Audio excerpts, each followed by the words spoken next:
Bismillahirrahmanirrahim.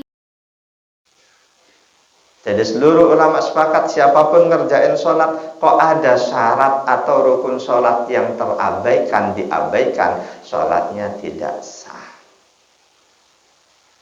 Beda halnya dengan ketika seseorang sholat, dia nggak pedulikan kekhusyuannya.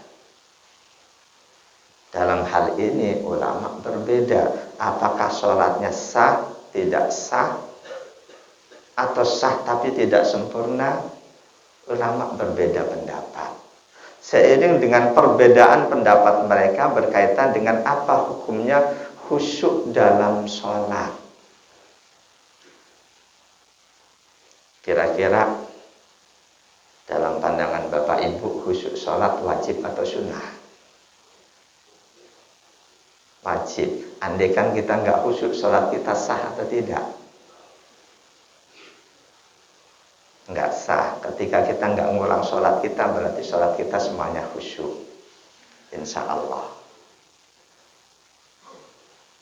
Pandangan lengkap para ulama berkaitan dengan khusyuk dalam sholat apa hukumnya, bisa Bapak Ibu buka di Al-Mawsu'atul Fiqhiyatil Kuwaitiyah, ensiklopedi fikih ulama-ulama Kuwait.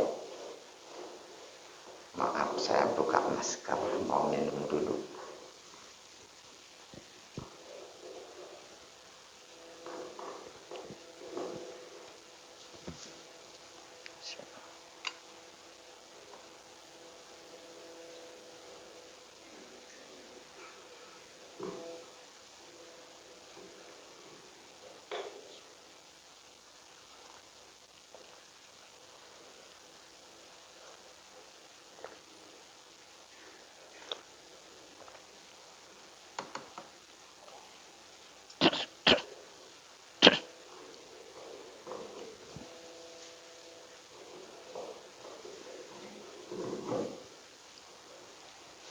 Dalam kitab itu, Al-Mawsu'atul Fiqhiyatil Kuwaitiyah, ikhtalafal fuqaha'u fi hukmil khusyu'i fi shalah. Ulama-ulama fikih berbeda pendapat, ikhtilaf berkaitan dengan hukum khusyuk dalam sholat. Hal huwa fardun min furudis shalah aw min fadhailiha wa mukammilatiha. Apakah khusyuk sholat itu merupakan salah satu kewajiban sholat atau sekedar kesunahan sholat? Khilafiyah. Fadhahaba jumhurul fuqaha ila anna sunnatun min sunanis sholat. Mayoritas ulama berpandangan khusyuk sholat itu sunnah. Mayoritas ulama berpandangan khusyuk dalam sholat sunnah. Bidalil sihhati sholati man yufakkiru bi amri dunyawiyyin. Dalilnya sahnya sholat orang-orang yang memikirkan urusan duniawi. Id lam yakulu bi butlaniha idza kana dhabitan af'alaha. Rasul beberapa kali temukan sahabat dengan indikasi sholatnya nggak khusyuk. Oleh Rasul nggak disuruh mengulangi sholatnya, berarti sholatnya sah. Kalau khusyuk itu wajib, setiap kewajiban harusnya ketika tidak diterapkan menyebabkan sholatnya tidak sah. Contoh, kita meyakini sholat wajib baca Al-Fatihah. Ketika ada sholat nggak baca Al-Fatihah, sudah tentu sholatnya tidak sah karena Al-Fatihah wajib. Atau kita meyakini bahwa salam pertama sebagai pemungkas sholat itu wajib. Siapapun yang sholat kok nggak salam, nggak sah sholatnya karena salam wajib. Rasul beberapa kali menegur sahabatnya dengan indikasi sholatnya nggak khusyuk, tapi oleh beliau tidak disuruh mengulang sholatnya.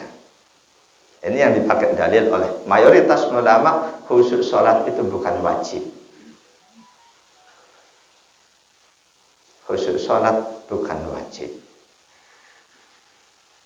Fa'alaihi falyusannu lil musalli ay yakhsha'a fi kulli salatihi biqalbihi wa jawarihihi. Meskipun demikian, siapapun yang ngerjain sholat sudah seharusnya dia berusaha untuk bisa khusyuk dalam sholatnya, khusyuk hati, khusyuk seluruh anggota tubuh, dengan memperhatikan beberapa hal berikut. Pertama, Allah yahdura fihi ghairu ma huwa fihi min shalah. Berusaha untuk tidak memikirkan apapun selain urusan sholat. Ketika sholat, hati, pikiran fokus, mikirin sholat, nggak usah mikirin yang lain. Berusaha untuk itu. Yang kedua, wa ayyasa bi jawarihi. Anggota tubuhnya pun harus diusahakan khusyuk. Bi alla ya'basa bi syai'in min jasadihi, dengan tidak mengkotak-atik apapun yang ada di tubuhnya. Kalih yatihi, nggak usah pedulikan jenggotnya lagi sedang gimana. Pakai masker itu jenggot ganggu banget. Kita baca kadang jenggot naik ke mulut. Aduh, mau dibuka gimana? Takut bapak-bapak, Pak Ustadznya ini ada virusnya nanti nular. Dalam kondisi normal, seringkali kita perhatiin orang sholat, jenggotnya dimainin, dipegang-pegang. Itu indikasi tidak khusyuk. Amin ghairi jasadihi, atau hal-hal lain yang ada di tubuhnya, kata suyati ridaihi au imamatihi, sorban mau jatuh dibenerin. Itu indikasi tidak khusyuk. Memang kalau sorbannya jatuh, sholatnya batal.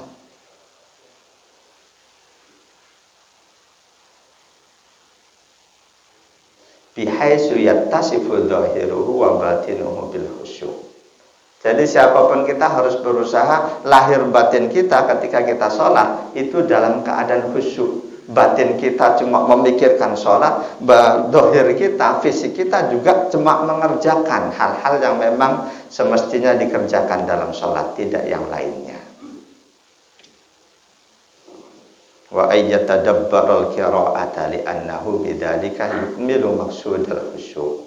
Termasuk pikiran kita untuk mengendalikan supaya pikiran kita nggak kemana-mana. Bacaan-bacaan sholat, pikirkan, hayati. Wa ayyafruga qalbahu an syawagilil ukhra. Sibukkan hati cuma dengan sholat, jangan lagi memikirkan hal-hal lain di luar sholat. Meskipun khusyuk dalam sholat itu sunnah, berusahalah untuk khusyuk, karena ada hadis Nabi, laisa lil abdi min sholatihi illa ma aqala. Seorang hamba tidak akan mendapatkan apapun dari sholatnya kecuali yang ada dalam pikirannya. Kita ngerjain sholat, tapi pikiran kita di kantor. Mulut kita hafal, badan kita hafal ngerjain sholat. Itu semua sholat kita tidak ada nilainya di hadapan Allah.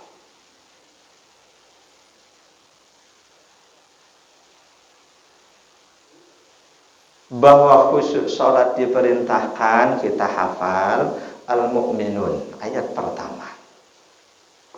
Qad aflahal mu'minun alladzina hum fi sholatihim khashi'un. Sungguh berbahagia orang-orang beriman, yakni orang-orang yang khusyuk dalam sholatnya. Ali bin Abi Thalib menafsirkan khusyuk di ayat ini dengan bilinil qalbi wa kaffil jawarih. Hati kendaliin hanya untuk sholat, anggota tubuh kendalikan hanya untuk mengerjakan pekerjaan-pekerjaan sholat, tidak yang lain. Jamaah dan Allah wa yakum ajma'in. Ketika kita melaksanakan sholat dengan kategori seperti itu, hati kita upayakan sepenuhnya ada di dalam sholat, anggota tubuh cuma mengerjakan pekerjaan-pekerjaan sholat, maka dalam hadis riwayat Imam Muslim 234 dari sahabat Uqbah bin Amir, Nabi bersabda, "Ma min muslimin yatawaddau fa yuhsinu wudu'ahu summa yaqumu fa yusalli rak'ataini muqbilun 'alaiha biqalbihi wa wajhihi illa wajabat lahul jannah." Siapapun muslim, dia wudu, dia baguskan wudunya, lalu dia kerjakan salat 2 rakaat.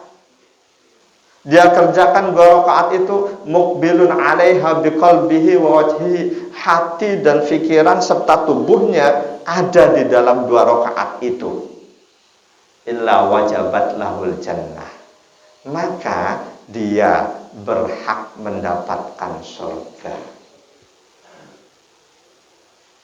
Jadi salat yang akan mengantarkan kita mendapatkan surga, salat yang sepenuhnya kita jalankan dengan hati, pikiran, dan seluruh anggota tubuh. Paling banyak orang-orang salat, anggota tubuhnya salat, pikirannya tidak salat, paling banyak. Bahwa Rasul pernah menyaksikan sahabat sedang salat mengotak-atik jenggotnya.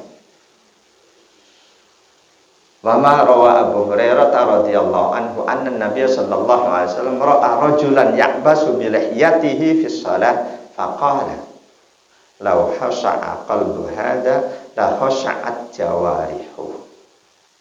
Hadis riwayat Imam Al-Hakim dan At-Tirmidzi. Pernah Rasul saksikan seseorang berarti sahabat Nabi, ya'basu bi lihyatihi fi sholati, lagi sholat dia permainkan jenggotnya. Lagi sholat permainkan jenggotnya. Saat itu Rasul langsung bersabda, "Lau khasha'a qalbu hadza la khasha'at jawarihu." Andaikan hatinya dia ini khusyuk, pasti anggota tubuhnya pun khusyuk. Khusyuknya hati tergambar dari khusyuknya anggota tubuh. Ketika anggota tubuhnya tampak terlihat tidak khusyuk, melakukan hal-hal yang bukan bagian dari fi'lus shalah, af'alus shalah, itu menunjukkan hatinya tidak khusyuk. Memang hadis ini riwayat Al-Hakim dan At-Tirmidzi dalam Nawadiril Usul, begitu juga sama dengan Al-Jami' Shaghir Suyuti. Al-Manawi menukil dari Al-Iraqi bahwa di perawi hadis itu ada satu rawi yang disepakati dhaifnya. Karena itu hadis ini Rasul melihat seseorang sholat mempermainkan jenggot masuk kategori hadis dhaif. Jamaah dan Allah wa iyyakum ajma'in. Masih di kitab Al-Mawsu'atul Fiqhiyatul Kuwaitiyah, idza tarakal musallil khusyu'a fi sholatihi fa inna sholatahu takunu sahihatan indal jumhur. Ketika seseorang sholat enggak khusyuk, sholatnya sah dalam pandangan mayoritas ulama. Li'anna Nabiy sallallahu alaihi wasallam lam ya'murul 'abisa bi lihyatihi bi i'adatis sholat. Karena Rasul tidak pernah perintahkan sahabat yang terlihat tidak khusyuk sholatnya untuk mengulangi sholatnya. Andaikan gak khusyuk, sholatnya tidak sah, pasti oleh Rasul disuruh ulangi. Ternyata tidak disuruh ulangi. Padahal hadis itu menunjukkan si pelaku sholat yang mempermainkan jenggotnya, dia tidak khusyuk.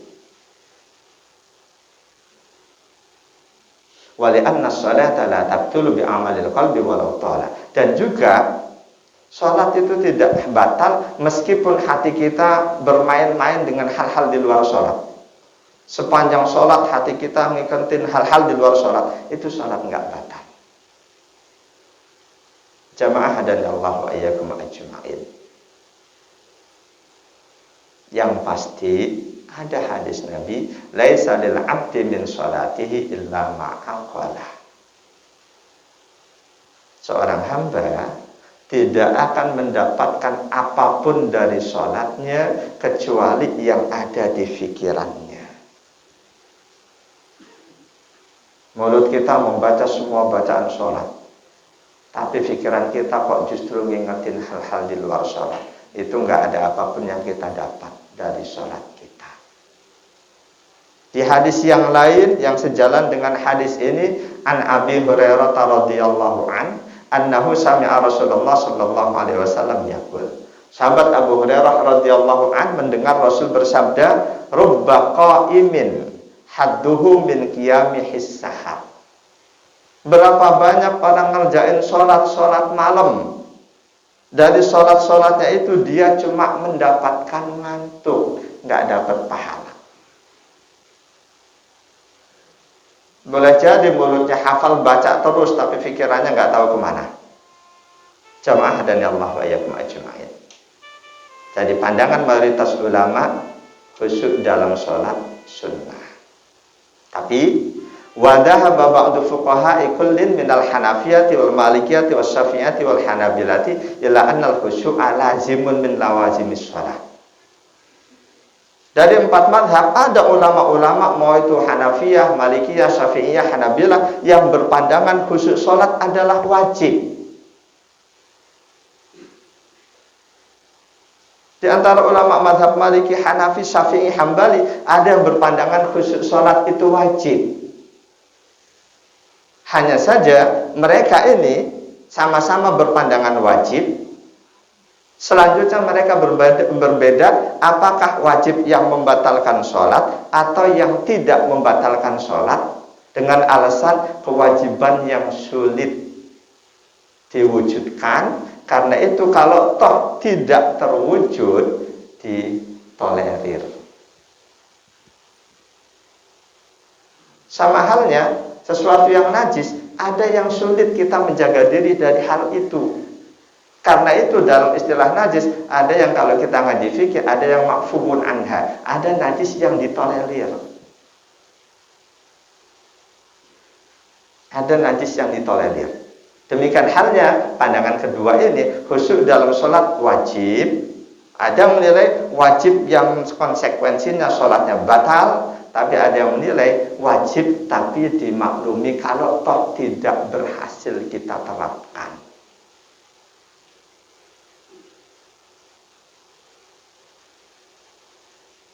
Jamaah hadani Allah wa iyyakum ajma'in.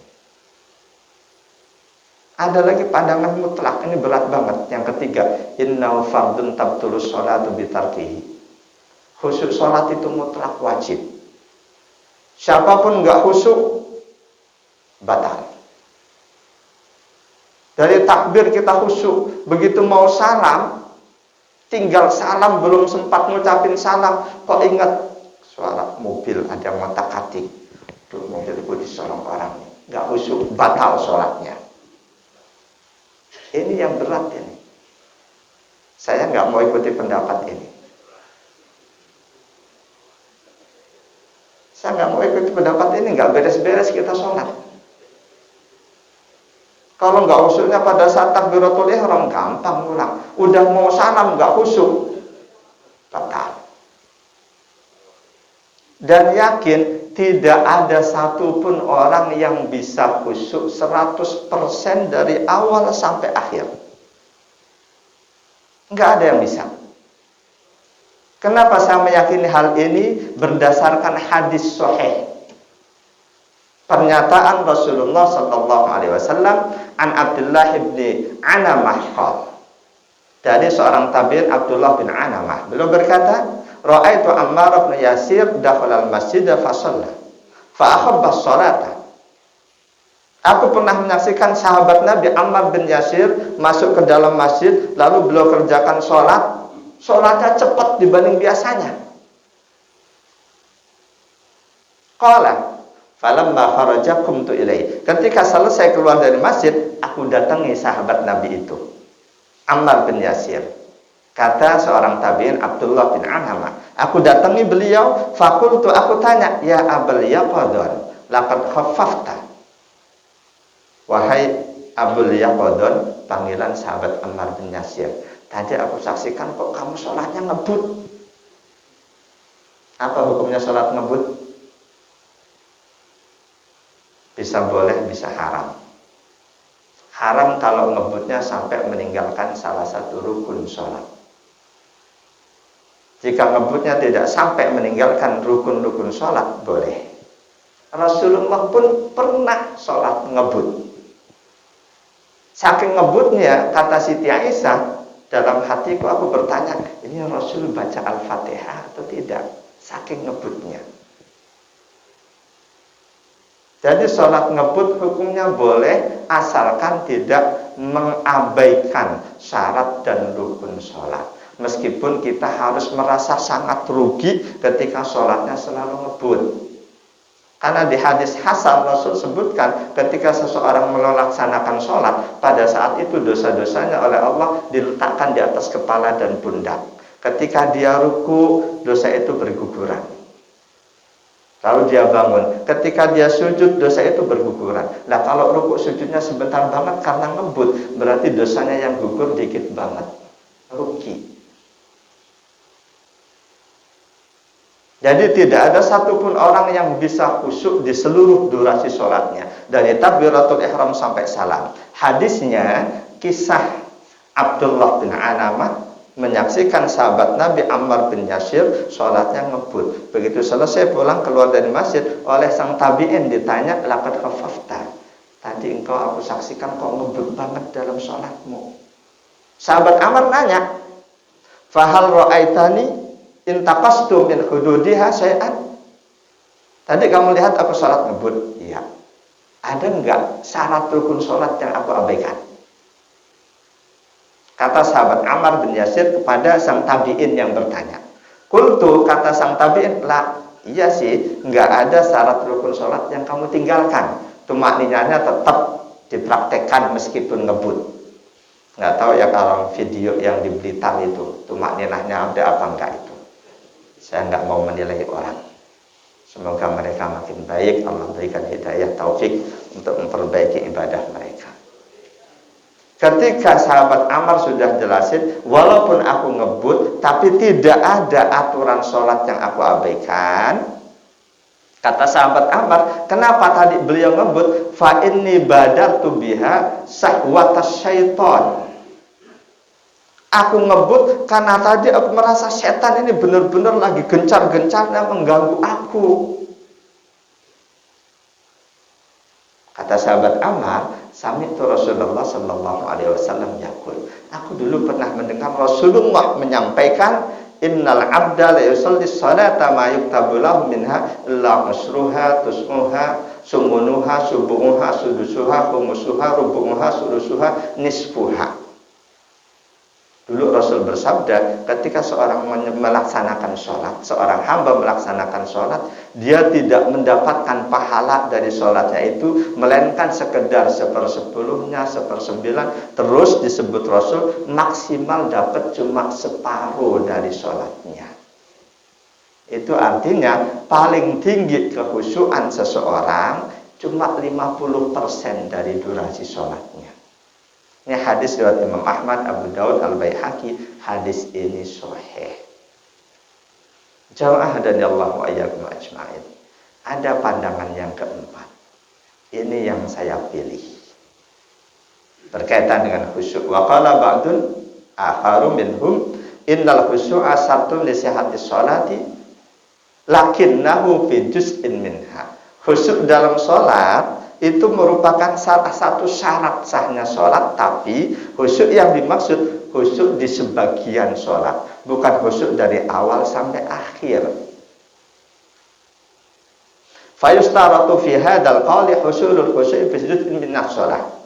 Dalam pandangan ini, siapapun sholat harus ada partnya, harus ada bagian sholatnya yang dia khusyuk. Harus ada bagian sholatnya yang dia khusyuk. Wa in tafa bil baqi, meskipun di bagian yang lain dia enggak khusyuk, selama ada bagian sholatnya yang dia khusyuk, itu sudah sah sholatnya. Wa ba'du ashabi hadzal qawli haddada al-juz' alladhi yajibu an yaqa fil khusyuk min as-shalah faqala yang bagi ayyakuna inda takbiratul ihram. Ulama yang berpandangan ini, dan khusyuk yang paling utama dituntut ketika takbiratul ihram. Ini yang mudah diikuti. Kalau kita ikut pandangan ini, maka ketika dari awal sampai akhir sama sekali kita nggak khusyuk, ulangi. Dari awal sampai akhir sama sekali nggak khusyuk, pikiran nggak ada di dalam salat, ulangi. Ketika kita takbir khusyuk, Allahu Akbar, kesononya nggak khusyuk, itu sudah sah. Dan insya Allah ada pahalanya dari takbiratul ihram kita itu. Lantas bagaimana kiat-kiat khusyuk? Ini membutuhkan durasi waktu yang panjang. Wallahu a'lam bishawab. Mungkin ada 1-2 pertanyaan, silahkan. Udah lebih panjang sih dari waktu target waktu syuruh. Subhanallah wa bihamdika asyhadu an la ilaha illa anta astaghfiruka wa atubu ilaik. Bismillahirrahmanirrahim. Alhamdulillahirabbil alamin. Allahumma shalli wa sallim ala sayyidina Muhammad wa ala alihi wa sahbihi ajma'in. Allahumma alhimna ilman nafqahu bihi awamiraka wa nawahiyaka warzuqna fahman na'rifu bihi kaifa nunajika ya arhamar rahimin. Ya Allah, anugerahkanlah kepada kami ilmu yang dengan ilmu itu kami tahu mana perintahmu dan mana pula laranganmu. Anugerahkan kepada kami pemahaman yang benar. Dengan pemahaman yang benar itu kami dapat melaksanakan semua perintahmu dengan sebenar-benarnya. Rabbana atina fid dunya hasanah wa fil akhirati hasanah wa qina adzabannar. Walhamdulillahirabbil alamin. Wa afa minkum